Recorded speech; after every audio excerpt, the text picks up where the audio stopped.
Looks like Keldon Johnson is going to be wearing number 0. And what about Castle in the G League?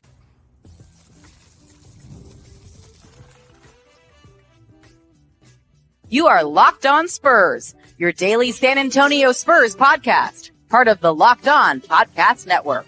Your team every day. Hey, welcome back to Locked On Spurs and TGIF. I am Jeff Garcia, Spurs beat writer for Ken's 5 TV out in San Antonio. Welcome back, everybody. Hope you all are having a great end of the work week.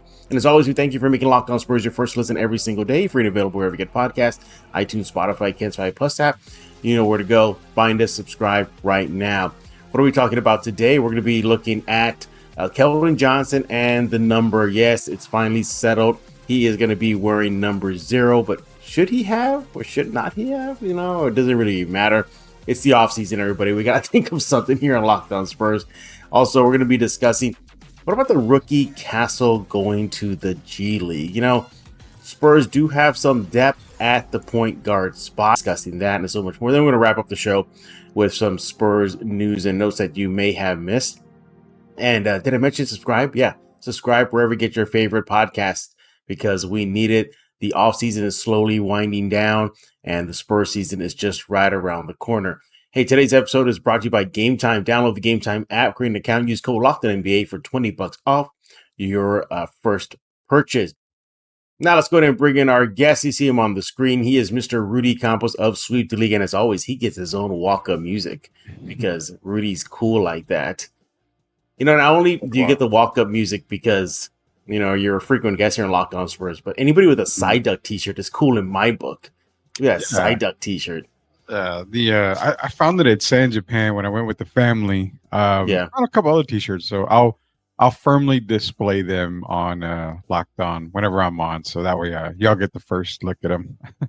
You know, it's funny you mentioned San Japan because you and I were there together. We met up, you and your family, and I got this sweatshirt out there as well. No surprise, Rudy. It's a Dragon Ball Z one, so nobody should be shocked at all. Again, he is Rudy Campos. Make sure to follow him on X at Sweep the League. Check out his show on YouTube, Sweep the League. We'll be talking about that and so much more. Everybody, Rudy's a little bit pressed for time, so we're going to get him in, get him out. But I need his help with some heavy lifting. And the first topic up is Keldon Johnson's Chris Paul, the number debate. It's finally been settled. In case you missed it, yesterday, or a couple days ago, I should say, Keldon Johnson posted on his social media him in a Photoshop number 0. Yes, he's going back to his Austin Spurs number. And that means by default, Chris Paul will remain CP3.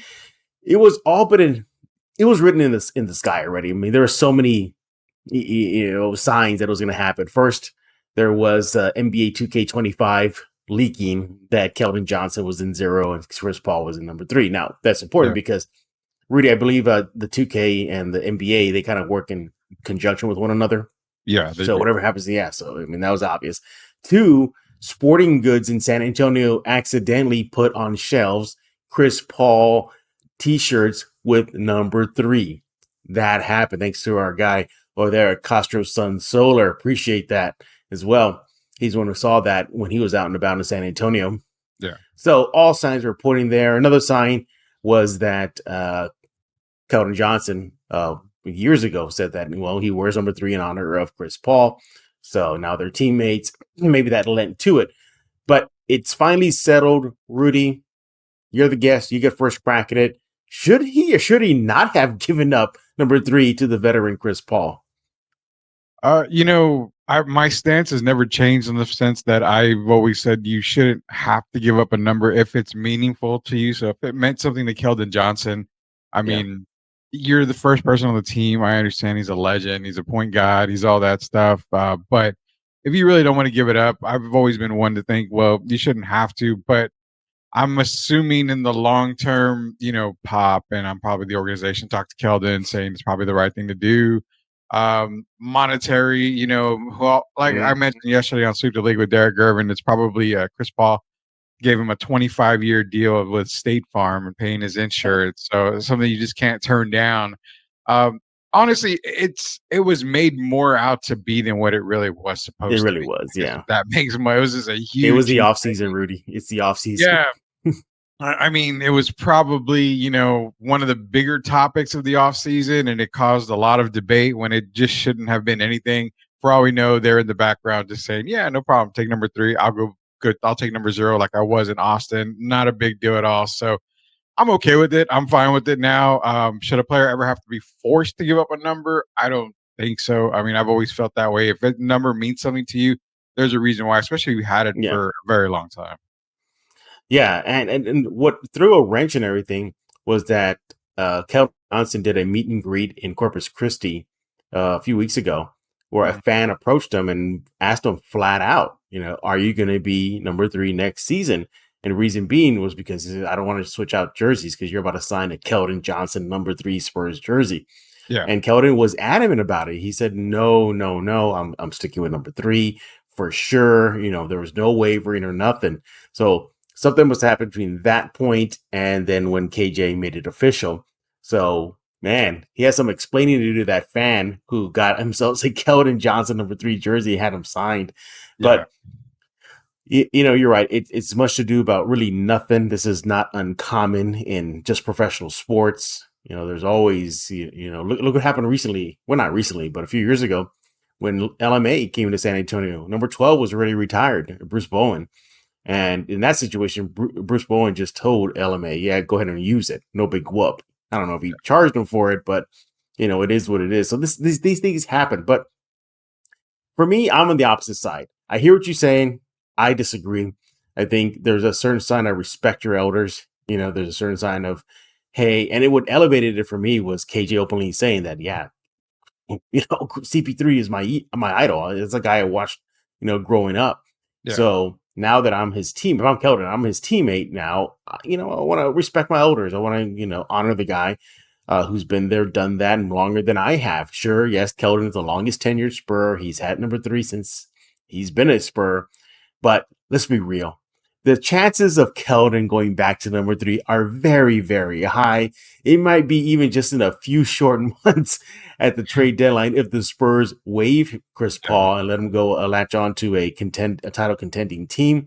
So in the short term, it was fun to discuss. Many fans were back and forth about this on social media. But ultimately, it could be for nothing because I would not be surprised if KJ goes back to number 3 either in a few short months or at the end of the season. So what's the problem that we see if trade deadline comes, Chris Paul's on the move, and Keldon Johnson's a part of that trade?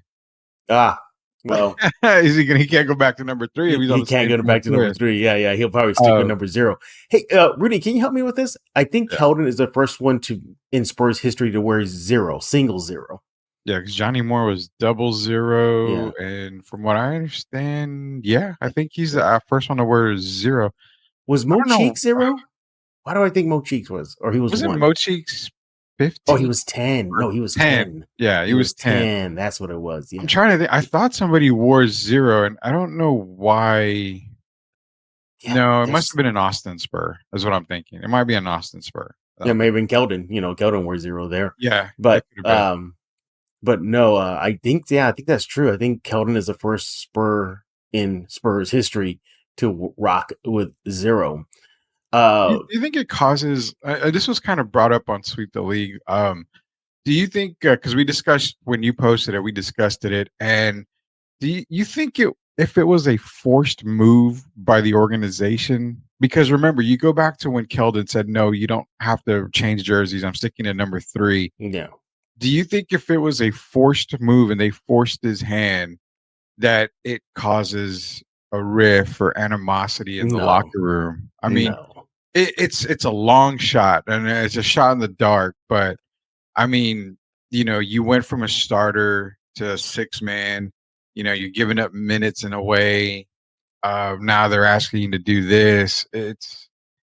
It's not, like I said, I don't think it's anything to think about or dive deep into. But again, there are conspiracy theorists out there that say that he was forced and it could cause animosity. And it could be a sign that Keldon might be on the trade block come trade deadline. So I have no idea. You got to see the rabbit hole a lot of people start going into. So it's just kind of crazy. I totally disagree with that. I don't think it's going to cause any animosity on the court. In the locker room, on the court, off the court, what have you. Again, that's KJ's idol that he grew up. He openly said it. That's the guy I watched. That's the guy, I patterned, some of my moves after, growing up. It's Chris Paul. And, and you're right, though. There is the sentimental side of it, too. Keldon also said that he wears number 3. He's the third child in his family. Yeah. So there's that, which was when you added that piece of information to it, I was a little surprised that he did give it up. I thought for sure, no, it's part of my family. It's my mismemory, how I remember my family during games. Hey, I want to talk about eBay Motors. Passion, drive, and patience. That is the formula for winning championship, and it's also what keeps your ride or die alive. eBay Motors has everything you need to maintain your vehicle and level it up to peak performance. Superchargers, roof racks, exhaust kits, LED headlights, so much more. Whether you're into speed, power, or style, eBay Motors has you covered. With over 122 million parts to choose from for your number one ride or die, you'll always find exactly what you're looking for. And with that eBay Guaranteed Fit, your part is guaranteed to fit your ride every time or your money back. Because with eBay Motors, you're burning rubber. You're not going to be burning cash. With all the parts you need and the prices you want, it's easy to make your car into the MVP and bring home huge wins. Keep your ride or die alive at ebaymotors.com. That's ebaymotors.com. Eligible items only. Exclusions apply. eBay Guaranteed Fit is only available to U.S. customers. Hey, but first I want to talk to you about FanDuel. Look, I love FanDuel. You have it. And if you don't, go get it. And you check out all the great things about that FanDuel app right now. Look, you've heard about us talk about a lot about FanDuel, America's #1 sportsbook. Well, we have something a little different for you.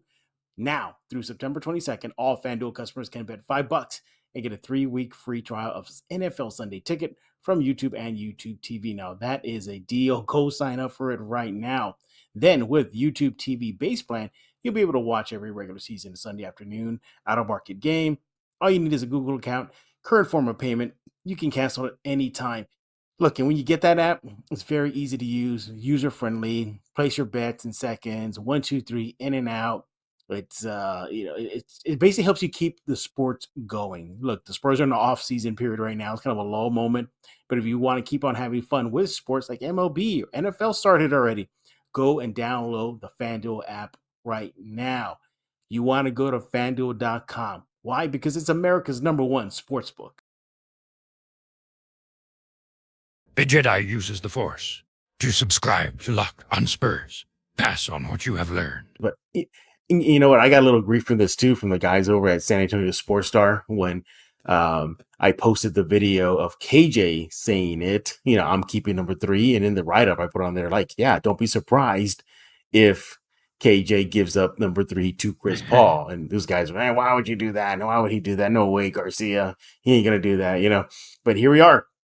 So going to 0, it's almost like fresh beginnings for Keldon. Not only is he going to a new 0, he's lost a ton of weight. Have you seen him? Yeah, he is shredded. thin. Yeah. I mean, you're right. He's shredded now. Because Keldon's always been kind of not thick, but just kind of more burly, going to the rim. But I mean, it looks like, he's going to be a lighter foot. He's no longer the big body anymore. Rudy, he's not. You think that's going to impact his game or just enhance it?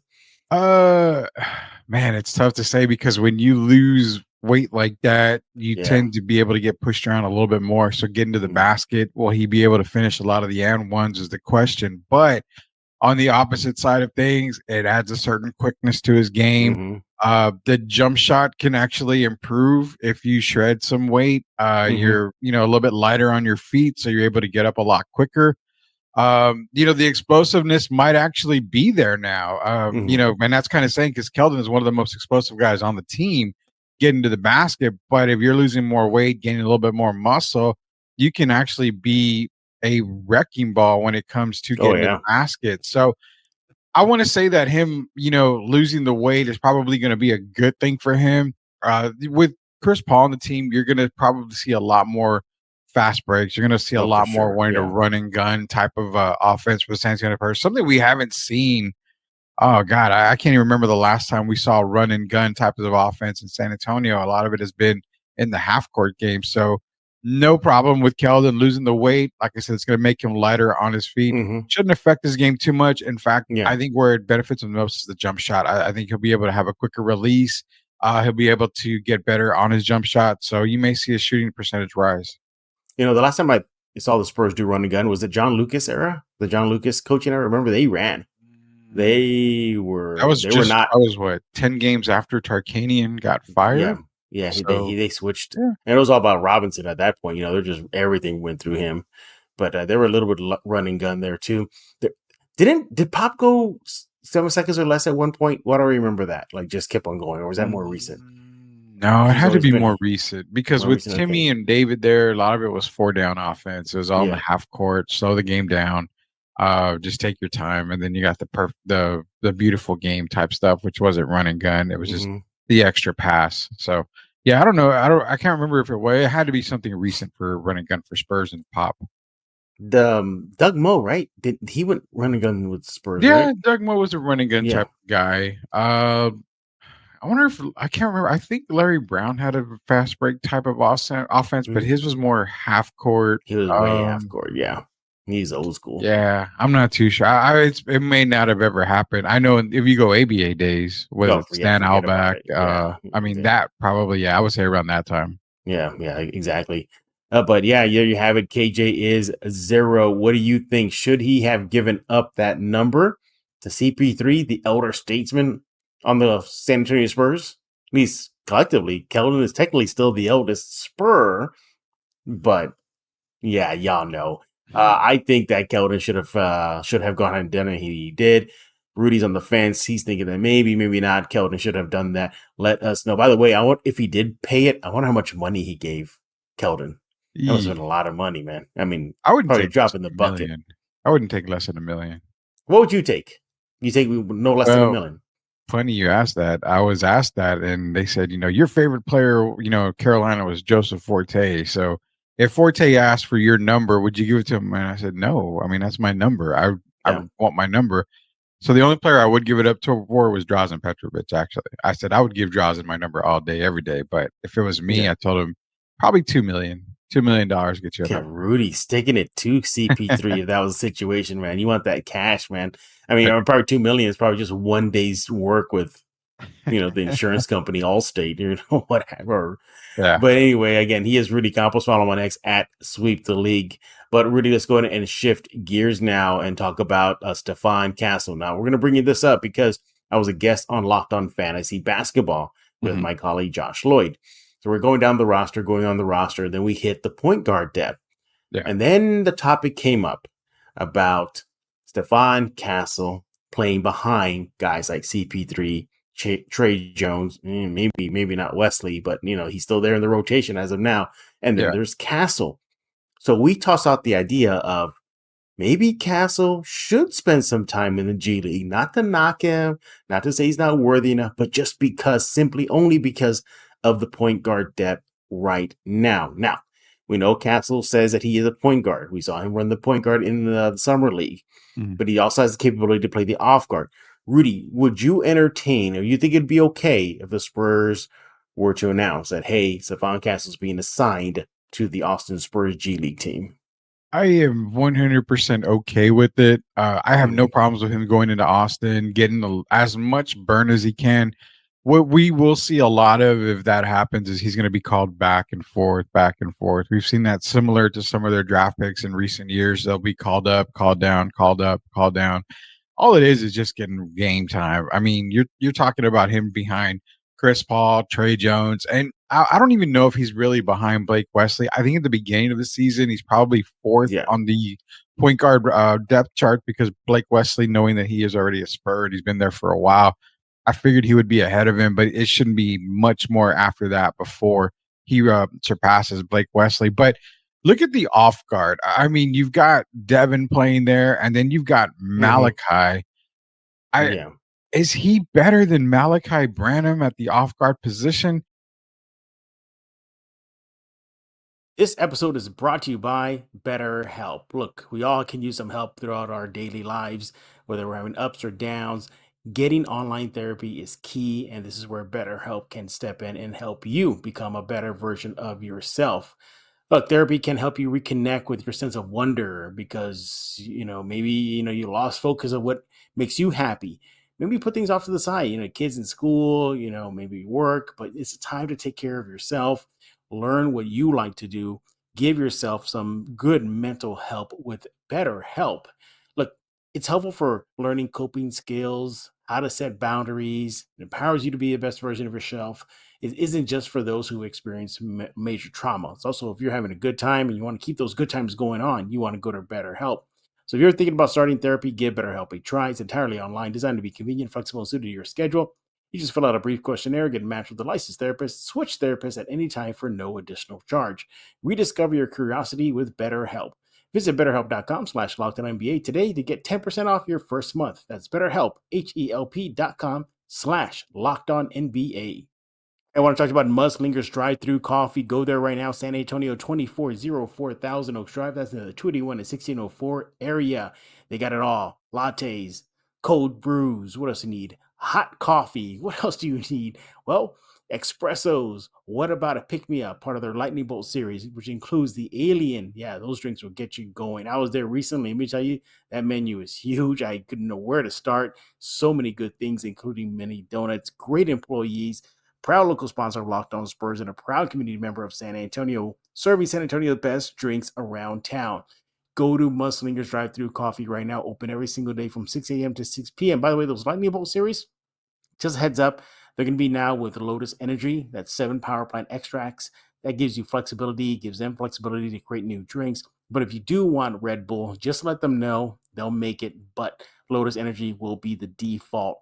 Go to Muslingers right now, San Antonio, 2404 Thousand Oaks Drive, open every single day from 6 a.m. to 6 p.m. Go there right now. Follow them on social media at Muslinger SATX because life is too short for bland coffee. Hello, Spurs fans. Joker here, and I listen to Locked On Spurs with Jeff Garcia. And you better too. I would say probably, yeah. I mean, I think he's already the second best off guard on the team. So, and again, not including Harrison Barnes or anybody of that nature with a small forward position, but I think he's better than Branham. So it's tough to say. I love the fact that I would love to see a Chris Paul, Stephon Castle backcourt at one time because two great ball handlers along with a freak like Victor Wembanyama who can do everything. It just opens up a lot more possibilities. So I think in the beginning you might see a little bit of that 2 point guard rotation at the same time. But ultimately, I think he does get a lot of burn in Austin. I don't know if it's at the beginning of the season or the middle of the season. Right. But by the end of the year, he'll be a full-time roster guy. Yeah, I'm with you there. I would not be surprised if he does get assigned to the Austin Spurs. And look, there's been plenty of recent history that top players have gone to Austin. It's not uncommon. It's not like it was back when they were called the D-League, where it was kind of looked upon as a bad thing. Now it's a good thing. You're seeing some top talent go to the G League. Not saying they're there for the entire season, but they're there for a spot, few weeks. I would not think that he'll be there for a full Austin season. There's no way that's happening. But if he goes down there early in the season, for sure. Not a problem with that, because what would you rather have your top 4 pick? Be buried on the bench, getting spot minutes here and there, because, CP3 and Trey Jones are heading in the rotation? Or would you like early in the season now for him to go to Austin when their season starts and play 20, 30 minutes a game, learn the Spurs system instead of being buried on the bench? Now, there's nothing wrong with that. I'm pretty sure they're going to plant him right next to CP3 and probably Trey Jones as well. But no, I don't think anybody should be surprised if the Spurs do put him in Austin. And why not? We've seen, Trey Jones excelled. Now, granted, Trey Jones was not a top 10 pick, but he excelled with Austin. Keldon Johnson, we talked about it. He wore 0 in Austin. Well, guess what? He excelled, and he was a first-round pick. Malachi Branham, a first-round pick. He went there. Blake Wesley, a first-round pick. Blake Wesley, he and I had a one-on-one conversation last season, and of all the coaches that he's had in the NBA, he pointed to his Austin Spurs coach at that time for the one giving him the most confidence, not Popovich. So there is some value to that. But Rudy, there's going to be some Spurs fans that are going to poke fun of the Spurs and say, look at them, ha, ha, ha, what are they doing? But look, aren't the Spurs one of the best developmental teams in the league, Rudy? They really are. They are able to develop a lot of players. It's very rare that they miss on draft picks. I mean, more recently, a few times recently more than not, but they really do a really good development of players. And I know this. I know the fans are going to be upset if they see Stephon Castle in Austin to start the season. And why is he there? He's a top 4 pick. And I'm not going to lie, Jeff. I don't want to see him start in Austin. I want to see him start on the roster for the San Antonio Spurs, but I'd rather see him transition down to Austin a little bit from time to time and then come back up. I lost you. So you're saying like not to start this season in Austin? No. I'm saying for me personally, I'd rather him start the season on the roster, on the Spurs roster. Okay. So be on the roster for the opening night, maybe get a couple of games, and then maybe transition down to Austin. Here's my problem. Here's what I see. For the first couple of games, see what the game flow is, but also you got to remember injury. I mean, injury could happen at any time. So get the first few games off the floor and, get the season started. Maybe transition him down to Austin for a little bit and then just kind of bring him back up. But I would say if he's going back and forth or starting in Austin or whatever, come trade deadline, that's when I really feel he's just going to be a permanent staple on the San Antonio Spurs. Yeah. But I will echo those fans and say it's kind of crappy that a top 4 pick is going to go just straight to Austin or play most of these games in Austin. I understand that, and I kind of agree with them on that. There is a spot for him on this team. It may not be at point guard, it may be at off guard. So I don't know. But to me, like I said, Austin's just kind of what the Spurs do, whether you're a top 4 pick or you're the 29th pick. It doesn't matter. So he's going to spend some time there. Yeah, I agree with you there. Also, too, you got to think of this. What's likely going to get him minutes early on and maybe avoid Austin is his defense. Now, if he's locking people up, if he's causing havoc for your SGAs, your Luka, I doubt it. They cook everybody. It doesn't matter who you are. But, if he's showing his worth on the defensive end, that's where I think he might be able to avoid Austin and stick on the San Antonio bench. Let's just say I'm making this up. They're playing OKC and Shea's just wrecking shop. What do you got to lose? Throw the rookie out there. He might be able to, cause some problem. He's a big guard. He's huge. Yeah. Another thing, too, is you brought it up as well, where he could earn minutes is not at point guard, is at shooting guard. But the problem is that his shooting is suspect. Not that it's horrific. It's just a little suspect. My colleague at Locked On Fantasy NBA basketball told me, that he's not sold on Castle. He's not high on Castle at all. He thinks the shooting is just not there for him. I think you got to give the kid a chance. Let him work with the Spurs coaches and see what happens. But so I think those are 2 reasons why I think he would stick in San Antonio and maybe avoid the Austin trek defensively and the off guard spot. And also, too, I wouldn't mind if seeing Chris Paul and Castle maybe play together for a while, on the court, 10, 12 minutes together. I think that'll be brilliant. Yeah, I mean, to me, I've been kind of echoing that for a while. I would like to see that backcourt of Chris Paul and Stephon Castle. Chris Paul running the points, Stephon Castle on the off-guard position. But what it also brings is, you've got 2 point guards who can run the fast break, who can get up and down the court. Like you mentioned, Stephon Castle is able to guard, pretty much, 1 and 2. He can guard at those positions. So it makes a whole lot of sense for that backcourt tandem to work. I want to see it happen. Pop, if you're listening, which I know you listen to Locked On Spurs, make that happen at least for a game or 2. Of course he does. Of course he does. We all know it's on his morning schedule. But, I will be critical of people that say, I'll be honest, the negative things about the draft picks this year, you're echoing things that have been said months before the draft even happened. Stephon Castle, we knew, was not a shooter, and it was going to take time for him to come out of the gates and, develop his jump shot. But we've heard the same thing from guys about, Kawhi Leonard and, even Tony Parker was a terrible jump shooter coming from overseas, and he was able to improve. So to harp on a jump shot being his biggest weakness and a reason why it may not fit for the San Antonio Spurs, there's guys that have been proven wrong, prove that whole sentiment wrong. So the thing that I think with Castle is I would like for him to concentrate more on that off guard spot. The only other guy who I can see getting run at the off guard position other than Malachi is City Sissoko. That's it. Yeah, I mean, that's a guy that I've got circled on this season as a guy who can come in and maybe make an impact for the San Antonio Spurs out of nowhere. But, Castle, I think he should get some run maybe at the 2 guard, just see how it goes. I mean, you're not going to win You're not going to win the NBA title this year. Your playoffs are in question. Don't say that, Rudy. Well, no, I'm just saying it's, playoffs are in question. Play-in is still a little bit harder to get. So you're still in that experimental stage. It's just experiment. I mean, you're only going to have Chris Paul maybe for a year. So experiment as much as you can with it. Yeah, Sissoko, I think Spurs fans forget about him. He could be making some noise. He could be that very dark horse player on the roster right now that can really make some noise in training camp and preseason, shake things up. I'm really hoping for the best for him. The guy, physically, he's a beast. He was just destroying the competition in the G League. It's his time. It's his time to shine. He is Rudy Campos of Sweep the League. Rudy, tell us about Sweep before we let you go.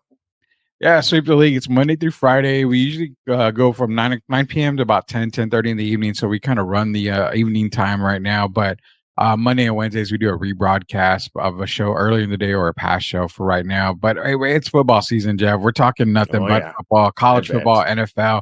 We sprinkle in NBA every now and then and other. We're actually covering a lot of WNBA as well. So we're providing a ton of coverage on all the sport front. It's myself, it's Derek Gervin, it's Coach Gio, it's the whole crew. So and all I can say is I'm desperately trying to get Jeff back on Sweep the League, but not even I'm taking him out of his element. No sports talk. I gotta talk, entertainment with Jeff. I love to do entertainment. Everybody knows that's my favorite thing to talk about, especially if it's nerddom and geek stuff and everything. I'll talk your ear off of that. As always, Rudy gets his intro music, or in this case, his outro music. We're going to let Rudy go right now. Thanks again, Rudy Campos, for stopping by here on Locked On Spurs. Don't go anywhere. When we get back, we're going to be discussing some Spurs news and notes that you may have missed. All right, let's go ahead and quickly catch up with some Spurs news and notes that you may have missed to wrap up this episode of Locked On Spurs. And first up, shout out Spurs Hall of Famer George Karl. Yeah, the OG, the guy who started with the Spurs back in the ABA days. He posted on X a reaction post to a question of, which team in Texas is the best? Mavericks, Rockets, or the Spurs? And he came back and, fine. He was maybe a little bit biased. He wore silver and black, but he said San Antonio because they're the greatest basketball towns in the world. So shout out George Karl for that shout out about the city of San Antonio. Again, he might be a bit biased, and he played for the Spurs back in 73 to 78. Then he was an assistant coach from 78 to 80. So, but you know what? If we're keeping scoreboard title-wise, Spurs have how many titles to Houston and Dallas? Houston and Dallas can combine their titles, and it still won't be enough to overtake the Spurs as far as championship are concerned in Texas. So kudos to that, George Karl. We appreciate it. Another Spurs news, Kevin Garnett weighed in on CP3 joining the Spurs and teaming up with Wemby. He spoke about Chris Paul coming to the Spurs recently, I believe in All the Smoke podcast there. And in a nutshell, he feels that Wemby will get easier baskets because Paul is his running mate. He says, quote, last year, Wemby, didn't get any easy baskets. Playing with Chris Paul, he's going to get some easier baskets. Look for San Antonio to be more organized as well. But look, Paul's not just going to help Wemby. He's going to help everybody's life on the court, whether it be the guards, the forwards, the big guys. He's going to make an impact. He's a proven veteran. Or general. That's something I think the Spurs really are. General, like back in the Avery Johnson days, that guy is going to get in your face and has one thing on his mind this upcoming season: winning. Don't forget, he told fans during his introductory press conference that all he wants to do is win. He says, I always hate to lose more than I like to win. So CP3 is coming. And at least Kevin Garnett thinks he's going to make a major impact. And also, to wrap it up, Austin Spurs have released their 2024-25 season schedule. They're going to tip things off on the road versus Orlando. That's part of the first leg of a tournament the G League has, the tip-off tournament. So they'll start that tip-off tournament in Orlando. Their home debut will be against the Texas Legends on Friday, November 15th. We're in Cedar Park, Texas, near Austin. Go check it out. The Austin Spurs will be making 2 trips away from Austin. They'll be playing in Laredo, Texas. So those who are listening in from Laredo, heads up now. That'll be on March 1st. It's a Saturday versus Oklahoma City. Then they're going to play in San Antonio on March 4th versus the Westchester Knicks. And then they're going to pretty much be an opening act for the Spurs, who will later play the Nets that day at the Frost Center. There you have it. Some quick Spurs news and notes. We'll be back next week talking all things silver and black. And as always, we thank you for making Locked On Spurs your first listen every single day. Free and available wherever you get podcasts. Pick a platform where you're there. Kens 5 Plus app, YouTube, iTunes, Spotify. The list goes on and on. We'll be back on Monday as the off-season continues. So for my guest, Rudy Campos, who was on earlier, I am Jeff Garcia. We're going to put a lock on this episode of Locked On Spurs.